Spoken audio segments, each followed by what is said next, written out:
in this world, I think that adventure has a huge role to play in bringing the out there closer to us, merging these boundaries between us and nature.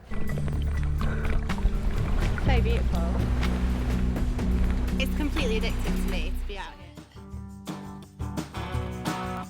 here. Ooh, I'll be the one who'll break my heart. I'll be the one to hold the gun. I know more than I knew before. I know more than I knew before. The buzz of nature is the unknown, and being completely aware to your natural elements.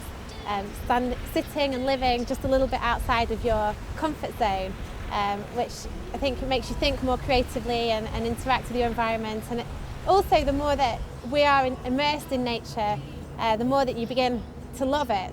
And after all, we're only going to protect what we love. The rest of the week, probably at night, we should wear life jackets because the swell's due to increase to about 13 feet. So it's quite a big swell, and then when you're leaving this area, you just clip on, and you don't ever need to be unclipped at night. So that means that we'll never have a man overboard on the boat. If you're to fall overboard, then you need to catch hold of this buoy.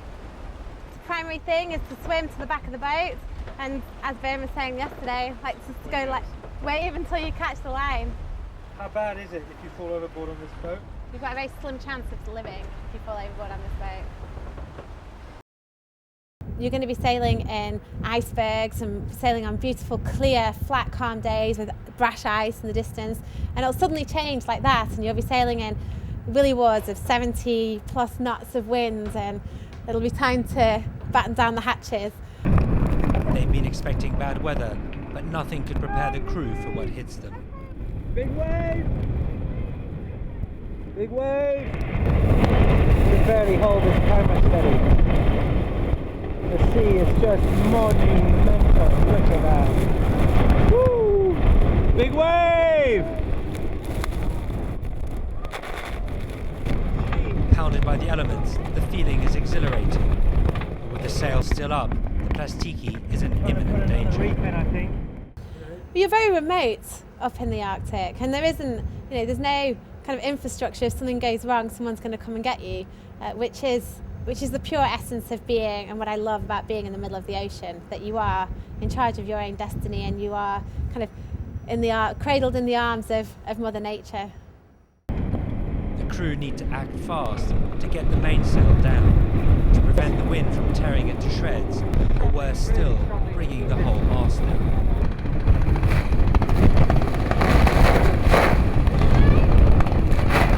Joe and David man the winch as the deck flexes and the rigging strains under pressure. Falling on my hands and knees on the foredeck. Oh. Eventually, with 3 reefs and a reduced sail size, the crew can weather out the storm. Using a boat as a platform to reach places that are hard to get to is so essential, because you're living in your own environment and you're visiting other cultures without taking from them.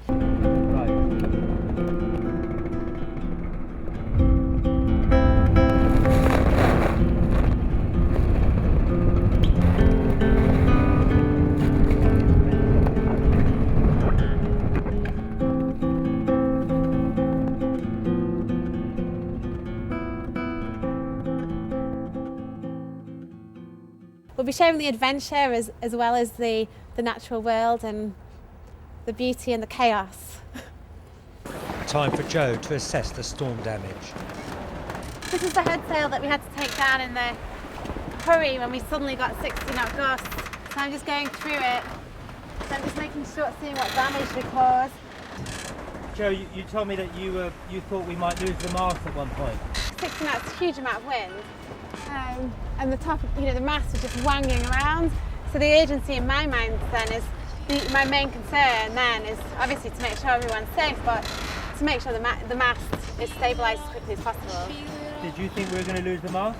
I think that we were as close as we will ever be to losing the mast. For sure. What's the feeling?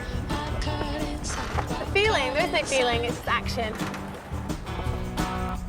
Ooh, I'll be the one who'll break my heart.